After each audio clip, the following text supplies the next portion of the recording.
কাশ্মীরে ছবি বিশ্বাস অভিনীত কাবুলিওয়ালার শুটিং চলছে।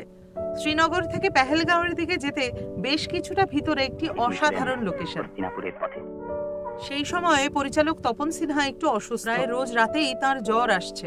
শুটিং এর দিন ভোরবেলায় পরিচালক ছবি বিশ্বাসকে বললেন, অসাধারণ লোকেশন, আমি ক্যামেরাম্যানকে নিয়ে এগিয়ে যাচ্ছি, আপনি তাড়াতাড়ি মেকআপ করে পুরো রেডি হয়ে চলে আসুন, আমার শরীরটা ঠিক ভালো যাচ্ছে না, তাই তাড়াতাড়ি শটটা তুলে নেব। ছবিবাবু বললেন, আমি 10 মিনিটে আসছি। ওই শটের জন্য প্রচুর ভেড়া আর অনেক লোকজন দরকার। সব ব্যবস্থা হয়ে শুটিং এর জন্য একদম প্রস্তুত। এমন সময় দূর থেকে দেখা গেল জিপ এলো এবং জিপ থেকে কাবুলিওয়ালার বেশে ছবি বিশ্বাস নামলেন। পরিচালক দূর থেকে দেখছেন, ওমা, শুধু তো কাবুলিওয়ালা নন, কাবুলিওয়ালার সাথে লম্বা আরো একজন ভদ্রলোক স্যুট পরে নামলেন।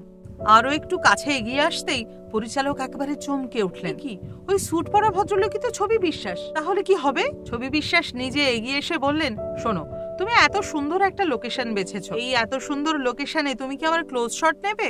নিশ্চয়ই লং শট নেবে, তাই তোমার সহকারী বলাইকে আমি কাবুলিওয়ালা সাজিয়ে নিয়ে এসেছি, লং শট করো, কেউ ধরতেই পারবে না। অবশেষে কাবুলিওয়ালা ছবির ওই দৃশ্যে বলাই সেনই কিন্তু কাবুলিওয়ালা হিসেবে বিরাজমান হলেন। আর সেই ছবি দেখে কেউ কখনো ধরতে পারেননি যে ওটি ছবি বিশ্বাস ছিলেন না। এই হলেন কাবুলিওয়ালার বেশে বলাই সেন।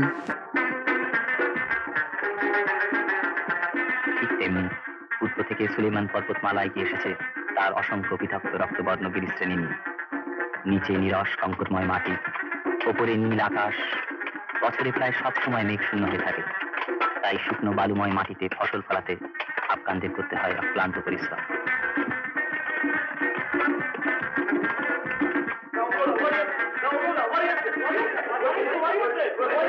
মাঝে মাঝে দূর দিগন্তে দেখা যায় মেঘ। ব্যাকুল প্রত্যাশায় এরা তাকিয়ে থাকে হিন্দুস্থানের দিকে, সিন্ধুর ওপারে, যেখানে আকাশ হতে আকাশে তার ছুটোছুটি, বনে বনে মেঘের ছায়ায় লুটোপুটি।